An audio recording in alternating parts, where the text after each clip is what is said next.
So, looking back, what were some of the earliest challenges you faced in building a compliance and regulatory consulting business from the ground up? Yes. Well, credibility, I think, is probably the first thing. I mean, we took a real leap of faith in starting the business up. I mean, it was literally three of us in a very small room to begin with. Can you share a story where your team solved a particular tough regulatory or safety challenge for a client? Welcome to Life Science Insight Podcast.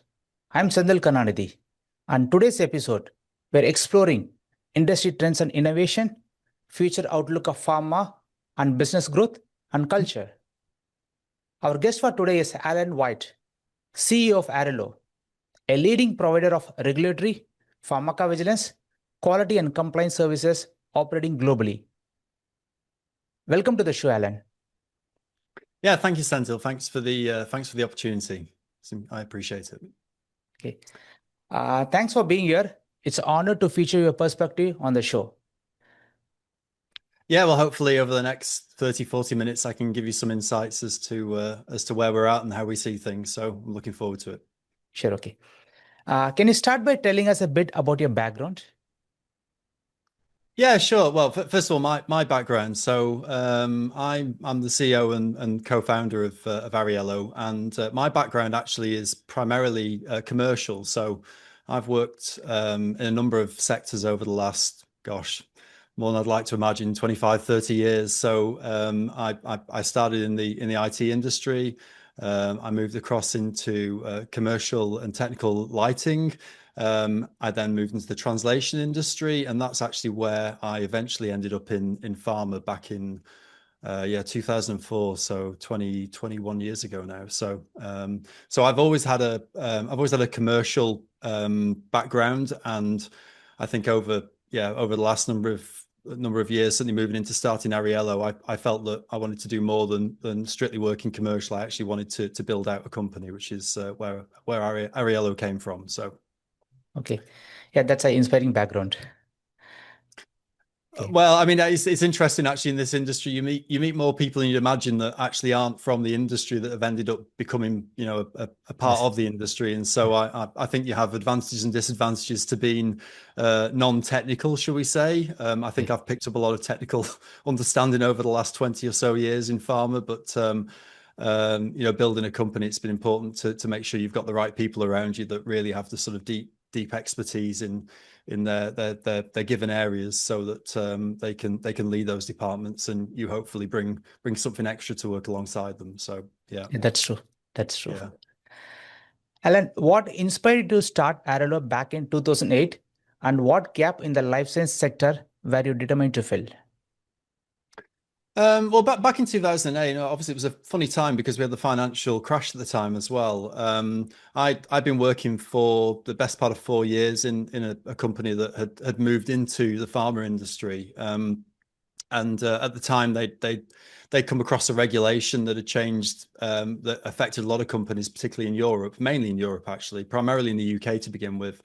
Which was about patient information and basically improving and harmonizing the way that patients can see, act, and understand patient information leaflets. So I worked in a company that basically was one of the leaders in developing that service, and really built out quite a big client base, working with a lot of companies, a lot of generics companies actually in the beginning. And I was there. I was the face of the company. I was there for, as I say, the best part of 4 years, and I think I got to a point where I felt there was actually, this was quite a small cog in quite a big wheel, and at the time I didn't feel that the company I was working at was necessarily wanting to go outside of working in user testing, as it was called. And I could see that, first of all, regulatory is interesting because it means that companies are obliged to do certain things. So as long as you're the right provider with the right service, you're not selling to somebody, you're actually trying to help that company, which has always been my preference as a way of working. And I just felt that for my own growth, and actually to try and really build relationships and continue to grow something, I stayed or I left, and I decided I was going to leave and do something on my own. So I took the deep dive in 2008, not really knowing whether it was going to be successful or not. So so in the early days, really, inspiration was about setting up a company that I would have the ability to mold and work with clients in the way I wanted to work. And also, I just, I was ambitious. I still am ambitious. I wanted to make sure that we weren't just doing one part of regulatory. We were doing much more. And actually, as you put the pieces of the jigsaw together and understand how regulatory works, it was quite apparent to me that there were a lot of companies there that needed more help. And I mentioned the financial crash. I mean, there was definitely at the time a drive with a lot of companies to outsource more work as well. And so, I guess certain things aligned at the same time. It just felt like the right time to set the business up. There was definitely a gap as well, I think, in the sector. There were some very small niche boutique companies offering, actually the same sort of thing, a single service to clients. And I didn't think that had a lot of longevity. I also felt from speaking to clients, and I think the best market research is to talk to people in industry. There was definitely a sense that there were some very big organizations, particularly the CROs, that were there to support much bigger organizations as well. But for those sort of small to medium-sized companies, they sometimes kind of felt a little bit like they were without a home in terms of who they could work with. So that was really our focus, was to say, well, how can we support those companies that are of a scale that we can that they'll be willing to work with us, and vice versa. And so that's really where it came from. I also could see that there were other changes in legislation and regulation that were going to come down the line, and we might come on to those, but pharmacovigilance was certainly ripe for a big change only sort of 2-3 years later, and we could see that, and we felt we wanted to make sure we tried to address that as well. So personal ambition alongside, I think, a market that was definitely very interesting. And ultimately, helping patients is something that I find fascinating. And if we can help companies to be more successful in doing that, then everyone benefits. So. Oh, that's a fascinating, Alan. I love how you connected the origins of Arriello with the industry gap back in 2008. Yeah, and I think there are still gaps to this day, but the back sort of, well, we started 2008, so it's 17 years ago. Yeah. It was the landscape was certainly very different then, and I think there was, as I say, a lot more demand for outsourcing, and we felt that we could be part of that, and thankfully we've been successful in that. So. Okay, nice. So looking back, what were some of the earliest challenges you faced in building a compliance and regulatory consulting business from the ground up?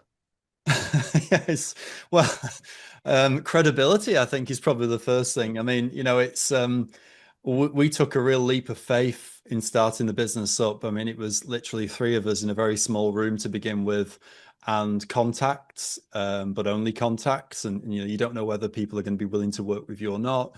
Would we be seen as being too risky to work with because we were essentially a startup? So I think I don't think we had professional credibility. I think actually one of the reasons I was comfortable in trying to set the business up was I felt that my business partner and I, we had the credibility with clients, that we could talk to them and they knew who we were. But obviously that's only one part. The next part is, well, how will you deliver?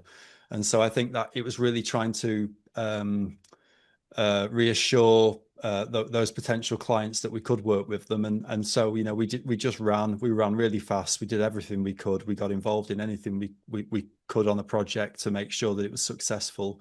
And frankly, we had to make sure that we had some good people as consultants that we could work with as well. And that was the other part. I built up, and I continue to maintain relationships with other consultants in the industry, because I think they're critical. Not everybody knows everything. There's so many different layers and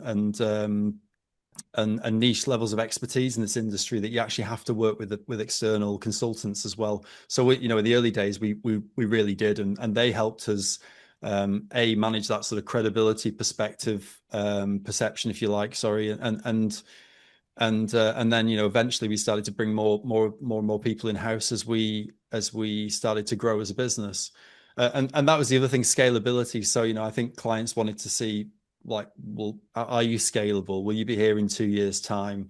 What's your plan for being here in 2 years, 3 years, 5 years' time? So I think it was really that, just letting people know that yes, we think we're credible to work with, but this is what we're going to build as well. And we have done that. And the business has changed an awful lot over those last 17 years. But I think retaining those principles of close relationships with clients, understanding their needs, asking what their pain points are. These are all the sort of things we did in the early days, and that there's still things we do to this day. So, but yeah, I think building anything from the ground up, I take my hat off to anybody that's willing to take that risk, if you like. Yes, yes. But if you don't take it, you don't know, do you? So that was my mantra as well. If this all goes wrong, which I didn't think it would, I had to be confident that it wouldn't. But if it all goes wrong, I was pretty confident I would end up being able to work back in the industry again. But you couldn't think like that. If you think like that, you'll never set anything up. So Yeah, you rightly said that. yeah. How has your vision for Arriello evolved over the past 15 years as a license industry itself has transformed a lot? Well, I think when we first started up, and I think there's any for any business, it's the same actually. Survival is the first thing. So, what we were doing was basically providing any service that we felt we were able to the clients that we could support. So, were we trying to sort of strategically support them or give them strategic advice? Not so much. No, it was more about compliance.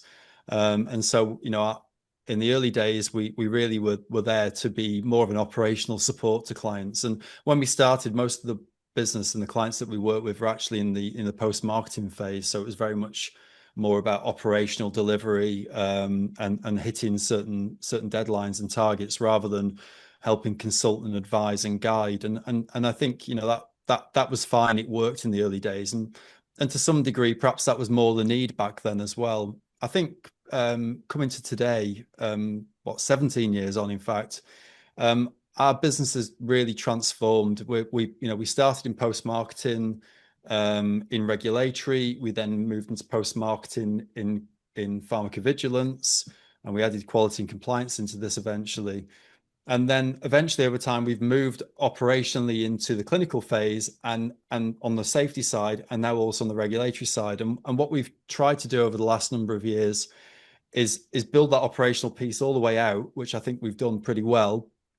But now it's about consultancy, advice, strategic support, and wherever possible, going right back into the early stage of development, is actually helping companies to think and plan and then deliver correctly, because that's where actually in the very early stage for those development companies, if they get that part wrong or they don't think enough about the impact of decisions or things they don't know actually, then that's where they can end up either not getting to commercialization or getting there slower, which is obviously a risk to patients, and it's also a commercial risk to the business as well. So I would say we started off as operational. We've definitely moved now into completely operational as a delivery unit. We do that, but now we've got the consultancy and the advice overlaying that as well, and it means that we can work in two different ways. We can work on the operational side still, and we work with some really big organizations that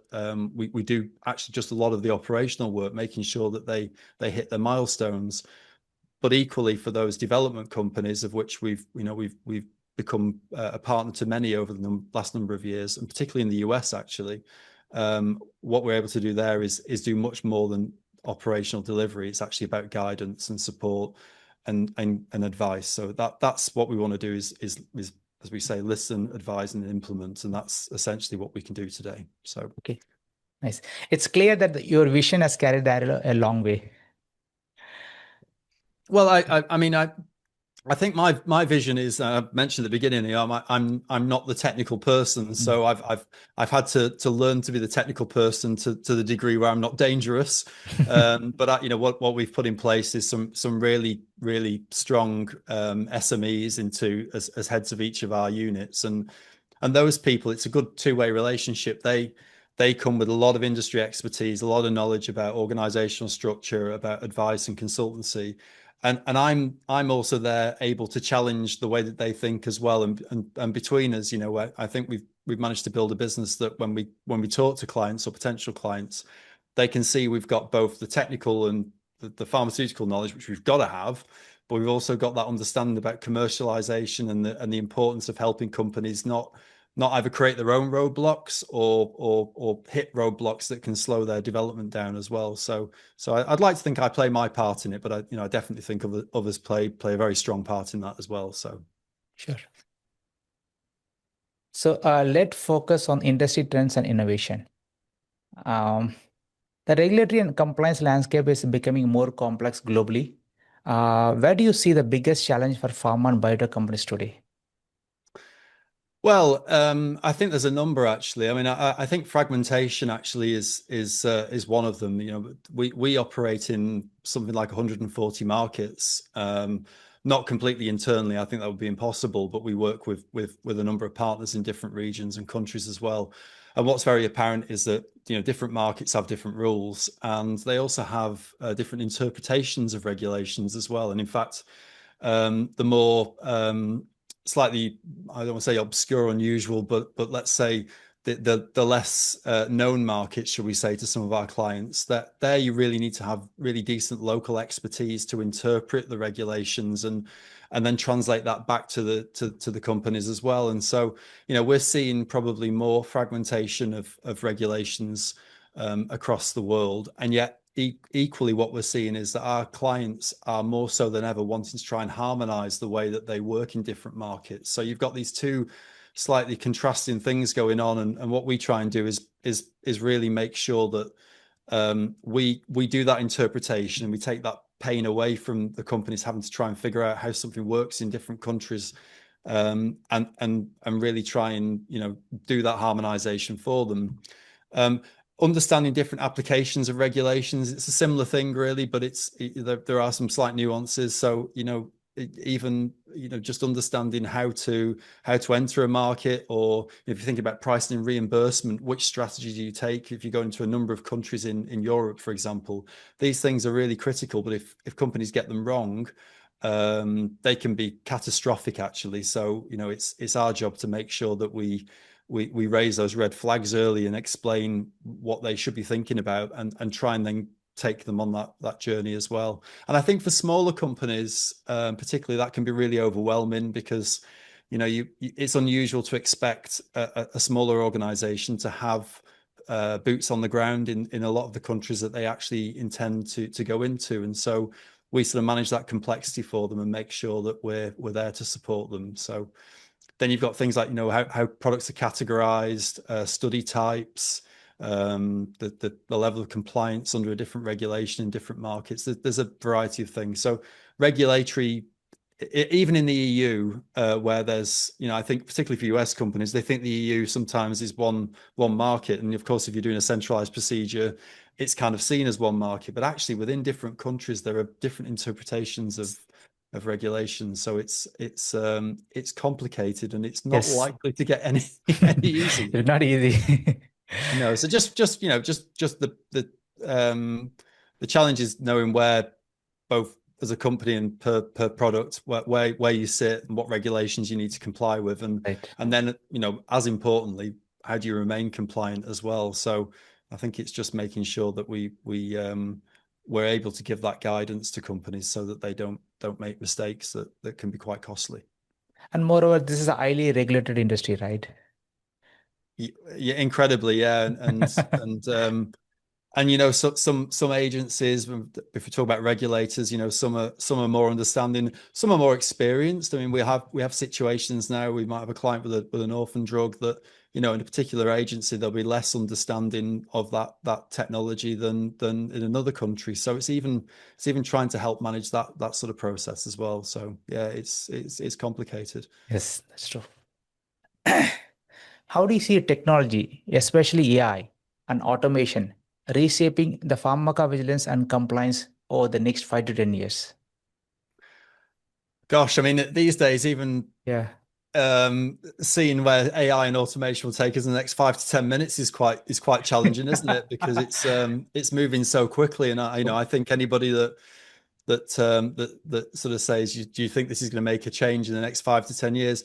Yeah, it definitely will, but it's happening right now. So First of all, I would say I think the pharma industry has been quite late to adopt technology versus other regulated industries. Certainly, if you compare it to, say, the banking industry, and I think there are reasons for that, but it's certainly, I think there's a lot of opportunity for improvement in the pharma industry that has certainly happened earlier, I think, in other regulated places.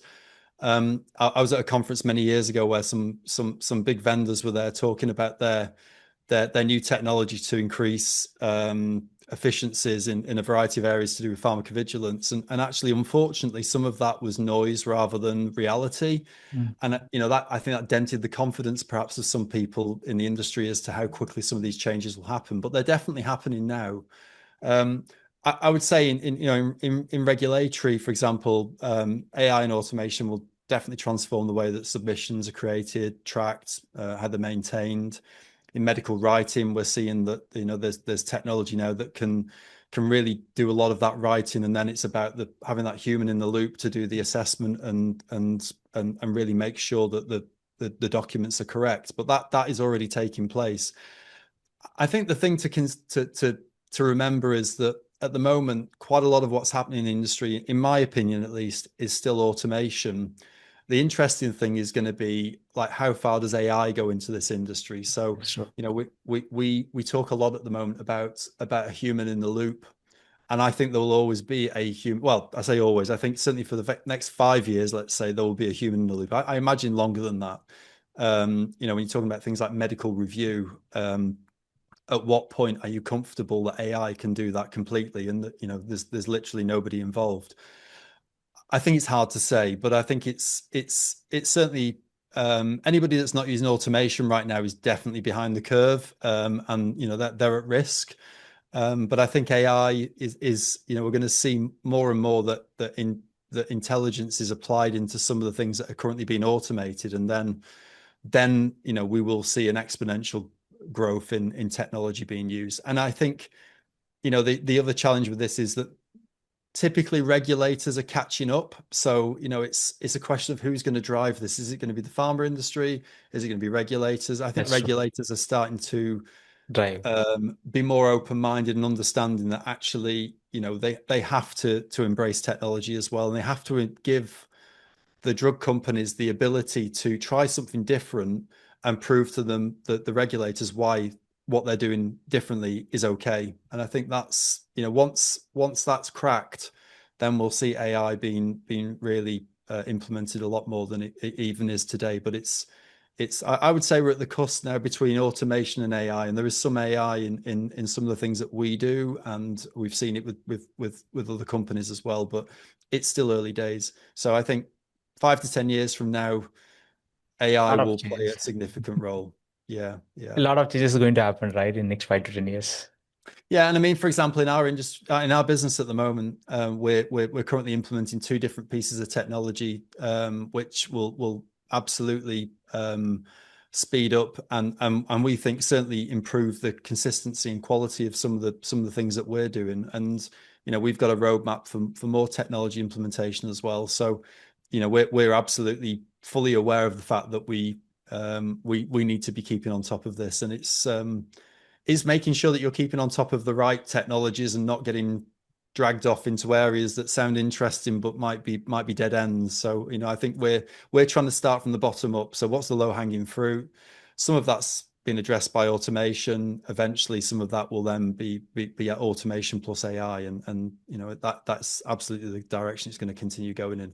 Anybody that says otherwise, I think, is misled. Yes, that's true. So yeah. Uh, there are many small and mid-sized biotechs struggle with clinical to market readiness, right? What common pitfalls do you see, and how does Arriello help companies overcome them? I think commonly what we see is sometimes a lack of understanding of the importance to plan globally early. So I think I might have mentioned this before, but we work for many companies across the industry, and when we think about the development companies, they're often very small in nature, usually with a very small team of people, and they're if we talk about the US, for example, they're typically focused, understandably, because it's the biggest market, they're typically focused on the US market, and so they will plan everything for the US market. But what can become an issue then is that if they want to go outside the US, which they typically do, planning for that early, even for example, the way that the dossier is compiled is something that gets overlooked. And so what can happen is that those companies then, they end up having to go back a couple of steps to go forward again. So for us, the common pitfall we see is, I wouldn't say it's a lack of planning. It's sometimes just a lack of understanding that they're, outside of the US, yeah, there are similarities, a lot of similarities in the expectations of regulators, but there are key differences as well. So, it is possible to plan for those things at an early enough stage and make the documentation and the approach that you take broad enough that you can actually take it there, but also take it there as well. So I think the more that we can help consult at an early stage and understand, not just what are you developing, but where do you want to take this as well, and over what period of time, then we can help plan with those companies. Other things like, sometimes CMC gets underestimated in the development as well, and again that can have issues further down the line. So just what kind of resource do you need? What kind of people do you need? At what stage do you need those people? So even planning for those things is important. And again, we can certainly assist with that. I think quite often there's an issue, something we see is the sort of disconnected systems and partners. So often clinical trials can be spread across a number of CROs, and I wouldn't say by design, but sometimes biotech companies, for example, they can be a little bit almost chaotic because there's lots of things going on in a very short period of time. They might change their strategy. They might bring a license in. They've got trials here, trials there, and then all of a sudden they need to pull all of this data together. And so that can sometimes, it's not possible to do, but it can slow them down. And anything, as you know yourself, anything that slows down that process of development slows down the commercialization, and also again it's delaying the possibility of providing solutions to patients as well. So I think even just trying to get organizations to think about where are they doing the trials, how many partners are going to use, do they need to, are they going to be using more than one database? Can you sort of try and make sure that doesn't happen in the first place? Again, it's back to planning. At the other end, we quite often are brought into what we consider to be called rescue studies, where with case management, for example, for case processing in a trial, the client's lost time, and the client's often lost time because they feel that they've not got the requisite level of medical review and understanding of their product to really assess cases, and that it's risky, but it also can really slow down the process. And you do hear sometimes, and I think it's this often mismatch between smaller organizations and big vendors where they feel like they're almost considered to be a number rather than a genuine partner for that project. And so we sometimes come in and provide that sort of high level medical review support that's missing. And once you get that back on track, it can mean those studies can move on very quickly. So, again, there's sometimes a safety blanket sort of perspective that I must use this big service provider or CRO here because they'll cover everything for us. But, they themselves are not necessarily so understanding of that company's products as well. So I think having that match between the size of the organization and what they're developing and a boutique provider like us is something that can really improve the ability to get to commercialization. And then again, just as I said before, the regulatory complexities, they are commonly underestimated. And, I have sympathy because, even in Europe where we're based, there's, we understand that it's complex. We can't possibly expect that a development company in the US that's not been in Europe before necessarily understands all those complexities as well. So again, it's just about having a conversation early enough with the right people to make sure that at least they can plan and factor those things in and just avoid making mistakes later that they didn't actually even see. So okay, that's a valuable perspective you gave. So let's shift our focus towards leadership and culture. You scale Arriello globally. How do you maintain a consistent culture while adapting to local markets? Oh, well, it's not easy actually. And I didn't really say this at the beginning, but we're about 120 people. We're headquartered in Ireland, but we've got people in Ireland, the UK, the Czech Republic, Portugal, Romania.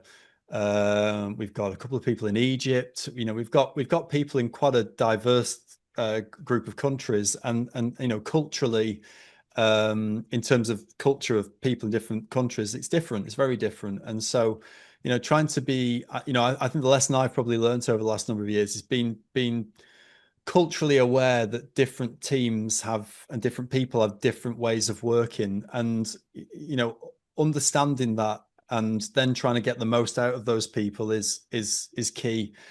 And then it's about making sure that our different teams in different countries also understand that as well. So if you're talking about people from say the Czech Republic versus people in the UK, we are different, and so it's not a problem. It's just something that I think needs to be understood. And actually, there are some real advantages to it, because if you get it right, which we try to do, you can get the best of both worlds, where people in different countries actually understand and learn things from each other. So I think being culturally aware of both people in those teams, but also then trying to create, as you ask, a consistent culture. The organizational culture obviously needs to be consistent, and we need to be clear about what our expectations are to work. And so when we're hiring people, and when we're developing people, we need to make sure that people understand that the mindset that we have, and our mindset is very much that we're here to support clients. That's our job. We're not a pharma company. We don't intend to be a pharma company. So when we're bringing people in, ideally we bring people in that've got that experience of working on, essentially the other side of the fence, working as in a service provision, and ideally also working in pharma. So they've got a sort of a full 360 understanding of how things work. But post-COVID, I think things have changed for everybody. Yes. Certainly, I would say that we had our challenges as well. We used to have a couple of really big offices, populated by lots of people. My perspective is I wouldn't expect anybody to do something that I wouldn't do myself. And so, we during COVID, we said to people, go and work from home. We'll support you. We did support them. And a lot of people have decided that for them, it's best to work from home. So they still do work from home. For some people, it's better to come in and work from the office. So we've tried to keep this culture of whatever works for you will work for us, as long as you're basically able to do your job, able to support clients properly, obviously have a decent internet connection, all the basic stuff.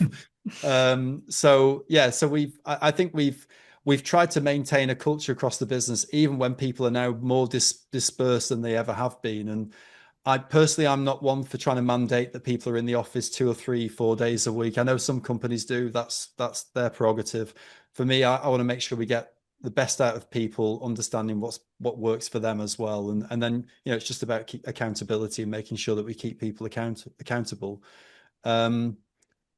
We try to, we have some other sort of smaller things going on. So we have an intranet site called The Hive, which is almost like an internal social media page where people can post videos, they can connect. We have coffee mornings online sometimes. I encourage everybody to use video as much as possible in the absence of being face to face. I always get a bit disappointed when somebody decides to turn the camera off on a call, and in fact, I try and insist that they don't. So I think the key thing is that people understand where the company's trying to get to and what our goals are, and then just making sure you've got the right sort of mentality of people coming in, right. People that want to support clients, that are positive, that are open to change, because change is inevitable, and just engaging with them. So I do as much as I can to engage with our teams. I go and see people as much as I can, and try and connect through video as well, as I said. So. Right. And moreover, scaling globally while keeping the culture local is not easy, right? No, it's not. And ideally I would be in each of our offices every week for a couple of days, just spending time with people. But, in the real world, it's not feasible to do that. So what I try and do is let people know that I'm here, and I'm, my door's open, my virtual door, if you like, is open. We have, I think we have quite a flat hierarchical structure. We're not I wouldn't mind, and I would in fact encourage anybody to speak to me and tell me what their concerns are if they've got an idea. And encouraging ideas is super important because they can't all come from the top, and in fact they shouldn't. So if you can get people to engage from every level, it's best. Okay, nice. What values or principles guide your decision making as CEO? Well, I think transparency is important. Yes, I think people appreciate knowing where you're trying to get to, and also understanding the justification behind any decision that you make as well. So, we have to make decisions all the time. I have to make decisions all the time. Sometimes they're really positive decisions. Sometimes they're less positive. It depends on what the situation is. But I think throughout all that, as long as you can communicate why you've made that decision, not everybody will accept it necessarily, but at least they've got some explanation. And it was, frankly, it was one of the reasons I also wanted to set the company up. I felt that, I wanted to be more involved in some of the things that were going on and understanding more about the decisions that were being made.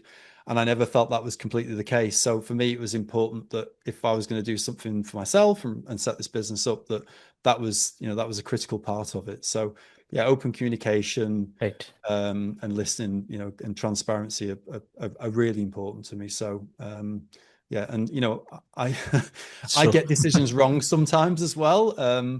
I think it's important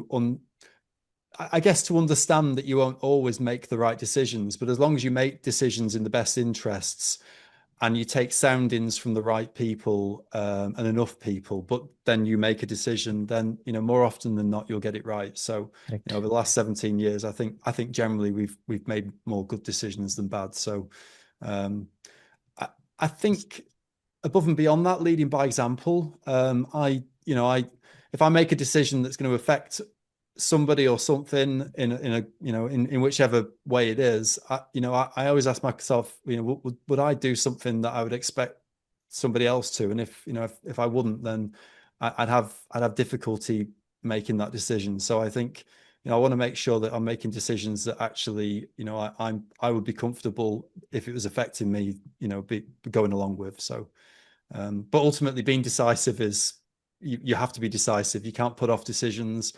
I've definitely learned over the years that the best decisions are the ones that you make early, and then you run with them. So, Nice. Very nice.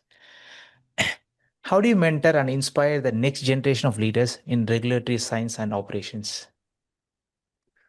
well, I mean, ultimately, I think it's bringing in the best people into leadership in each department, because you need to make sure you've got the right. I think character is really important. You've got to have the right characters around the table. Not everyone's going to think the same. I think that would be a slightly weird organization if everyone thought the same or just nodded their head to everything that you said. I don't want that.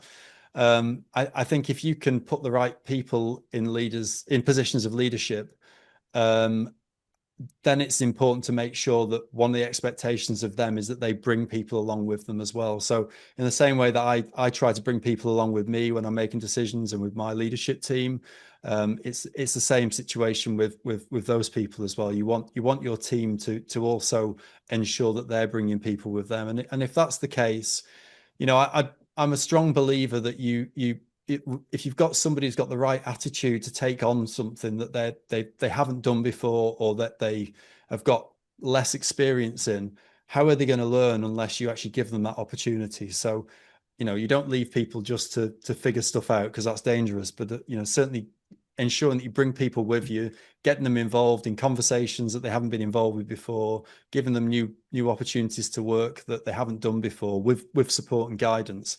That's how you take people on a journey for me. So we try and make sure that everybody at a leadership level is thinking in that way and operating in that way. And also I think, challenging people as well, but when they say something's not possible, trying to understand why it's not possible, because it's easy to say something's not possible, and then usually when you break down the barriers, you realize that actually a lot of things are. So trying to show people that difficult is possible is something that I try and do, and I expect my leadership team to do as well. And so I don't think that everything is possible, but I think there's a lot of things that are possible that people sometimes say are Yes. not. So, Yeah, you rightly said that. What was the hardest part of scaling a consulting business in such a highly technical field? well, as I mentioned in the beginning, I think the biggest challenge was probably me because I'm, not being technical myself was, I think some people were really surprised actually that we managed to grow the business in the first place, not coming, naturally from the pharma industry. So I think the hardest part in the early days was understanding what are the opportunities and what are not the opportunities, and making sure that you're focusing on the right things and not being distracted too much. The sooner you've got some good people around you, the quicker you can make good decisions. So so I think the hardest part of scaling it was essentially that, bringing in technical people that could basically unlock Unlock. the opportunity to go and talk to clients about things that I never wanted to go and talk to clients about things that we didn't understand. So, I had to make sure in the early days that we kept the focus really narrow on the things we knew well, and grew that out over, a consistent period. So, I think also just taking the right risks as well. I mean, is this the right client to work with? Are we the right partner to work with them? Is that the right consultant to use? And so, scaling the business when you're almost virtual at the beginning is about really having people that you can absolutely hang your hat on and say, I trust that they know what they're doing. And when they prove they know what they're doing, just holding on to them. So I think we've done a pretty good job of that over the last number of years. And you only need a few people like that to really make a huge difference. So and then the other thing, I suppose, is following regulations and interpreting them. And obviously, you need people then that really understand those regulations to be able to do that, and then translate to a layman like me what they mean, and what's the opportunity to develop services or support clients more than we are doing. So, and just not being too conservative. I think it's not about taking risky, like dangerous risks, but taking risks in terms of saying nobody else is operating there and we think we should. So just going and looking at it and trying to do it. So, but there's no playbook. I mean, ultimately it's based on taking good soundings from people and then Correct. making fairly clear, sort of decisive actions. So, Nice. Uh, how do you differentiate Arello in a competitive market when many firms claim compliance expertise? well, yeah, and it is a competitive market, and actually it's changed Yes. massively over the last 15 years. We've seen a lot of consolidation actually in the market. There used to be many service providers, some smaller than us, some bigger than us, and a lot of those have been sort of absorbed into other organizations. And you could see that as a risk and a threat. I sometimes see it as an opportunity as well, because as I mentioned earlier on, I think a lot of small to medium-sized companies, they want that sort of boutique feel of who they're working with, and they want to know that if they're working with us, if we send the A team on a bid defense, and this is a common complaint that we hear from companies, that the A team turns up and then they get the B team, shall we say. So when we put people on a bid defense, as an example, we want to make sure that the people they see are the people they're actually going to work with. So they buy into those people, they believe in those people, and then they're going to work with them. So I'd say for us, it's not really just about compliance. We're not, we do operational work, as I mentioned before, but we're much more than that. So being consultancy driven, wanting to help companies get to commercialization as quickly as possible in the best way. I think that's really important. And so I think there is a gap in the market that we fit really well for those, I'd say, small to medium sized organizations that really need that sort of hand holding. And on the post marketing side, I mean, yes, it is more about compliance, and it's more operational, should we say? But from, as I said, for us, that's the minimum goal. I think it's then about how can we help those companies potentially enter further markets? How can we sort of tweak and improve the way that we deliver operationally to them? How do we get them on the front foot with regulators and make sure that they're again still consulting and helping them think before they take certain actions. So I think it is a competitive market. I think there's space for everybody, and I never have and never will be scared of competition. I actually see it as something to embrace, really, and we have to adjust, and adapt to make sure that we remain relevant, but more so than ever, I think we're absolutely relevant for companies in development, but actually operationally as well. So, but compliance should be the bare minimum. That's what I would say. Uh, can you share a story where your team solved a particular tough regulatory or safety challenge for a client?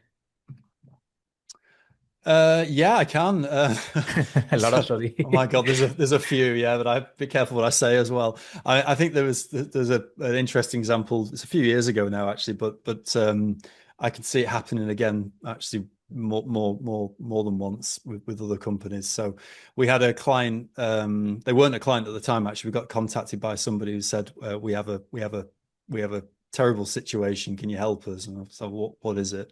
So it was a US based company. It got some licenses in Europe in a number of countries, and the at a senior level, there was a decision made to shut down the operations in most countries in Europe almost overnight.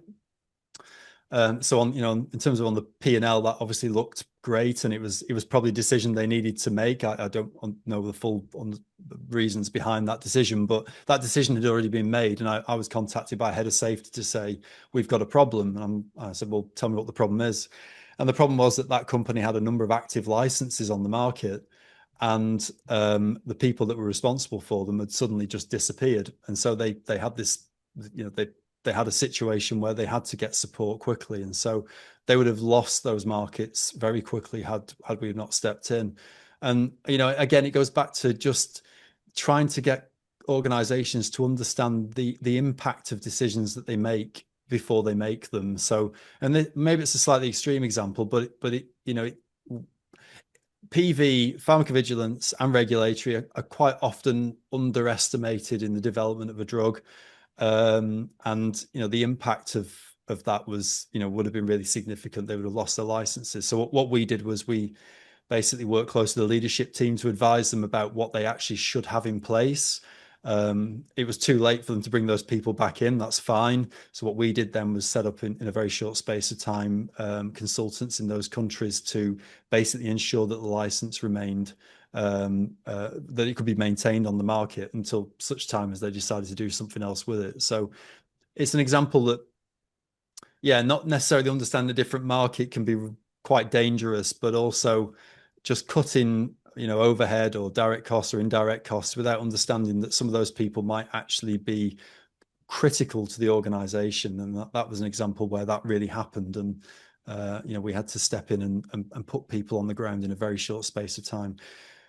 We had a number of situations as well where clients have taken a strategy that's not focused enough on the rest of the world, and again, they've got to the point of wanting to go to commercialization. They've suddenly realized that actually they've created some roadblocks for themselves going into other markets. So anything like that is where we'd say, rather than going through that pain in the first place, just talk to us at an early stage. Tell us what your plans are. We don't necessarily expect to be working with you from day one, but we can start to at least help guide your thinking.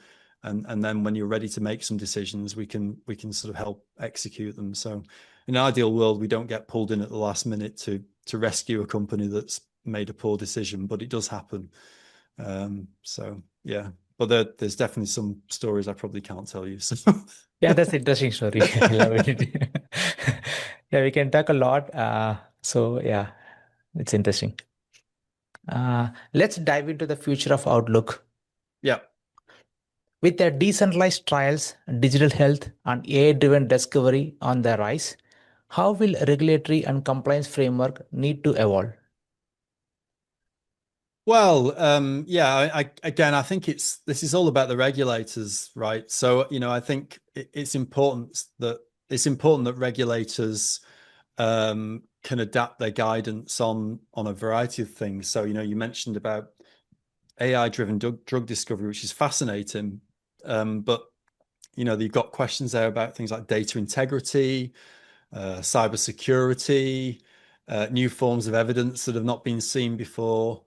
Harmonization as definitely be key as more of these studies are run globally as well. So I think it's making sure that the regulators give a framework that is broad enough to allow companies to apply these technologies, which they absolutely should be able to do, because if you can prove that an AI-driven drug discovery process is more efficient than the traditional way, that's what we should all be aiming for, because all of this is about supporting patients in the end. So the quicker we can get patients drugs to market to patients, then the better. So I think what we need to make sure of is that the frameworks, they need to evolve, but they also need to be, as I said earlier on, they need to be open enough that allows some interpretation with evidence of why a company's done something in a certain way. So obviously it's got to be really tightly monitored and controlled. I don't disagree with that, but I think that there will always be a lag between what regulators see and think and what the companies actually want to do. And I think it's got to be a partnership between pharma and regulators to sort of almost educate regulators, and also then get regulators to understand why some of the things that companies want to put in place actually would benefit everybody as well. So there's a lot of change coming, I think, in the industry in the next few years. And I think regulators definitely have come a long way over the last 5-10 years in Yes. understanding that changes and technology particularly is it's not a nice to have, it's something that's already happening. And frankly as well, I mean, you've got companies in other parts of the world, I mean, particularly say China, which that they will move really quickly. So we also need to make sure that US companies, European companies in other parts of the world are able to compete and also get their drugs to market without any unnecessary roadblocks. So I think regulators play a really key role in this. Yeah. And you painted a great picture of where the compliance is heading. Yeah, I mean, it's there might be a few curveballs along the way, but I think that is the direction of travel. Yes. And it's not going to change, and nor should it. So, and even in what we do in pharmacovigilance, the number of cases that are coming in each year is growing exponentially. So, Wow. there's so much time spent by people processing cases. As an example, I mean, this is already, I think that ship has sailed already. There's technology in place to manage a lot of that now, Nice. but technology should be there just to deal with the increasing capacity and workload that everybody's taking on as well. So Nice. What does the next generation compliance function look like, and how is Arriello preparing for it? well, I think the future regulatory will be much more digital than it is today. It'll be more insight driven than it is today, and I think technology will play a really strong part in driving those insights as well. And that's where I think we talk about AI rather than automation. And I think that's going to be embedded across the whole development life cycle. So there's no doubt whatsoever that next gen compliance will be much more digital than it even it is right now. And it won't just be about things like submissions and compliance. It'll be about having, I would say, a strategic partner from the beginning that can support and work with companies to even understand what that next generation compliance will look like and help them plan for it. So, again, I would argue strongly, and I suppose I would do as a work in a consultancy, but I think it's true that next generation will be more digital, but you won't lose people in this process, because there's so much experience and knowledge and tactile knowledge that will be there, that will need to be tapped into to make sure that even understanding what the next generation of compliance looks like is interpreted properly. But I think it'll be much more a marriage between technology and humans. And I think what we need to do is just ensure we find the best solutions and approaches, so that we can basically give clients a regulatory and safety function that's not just fit for today, but also is ready for tomorrow as well. So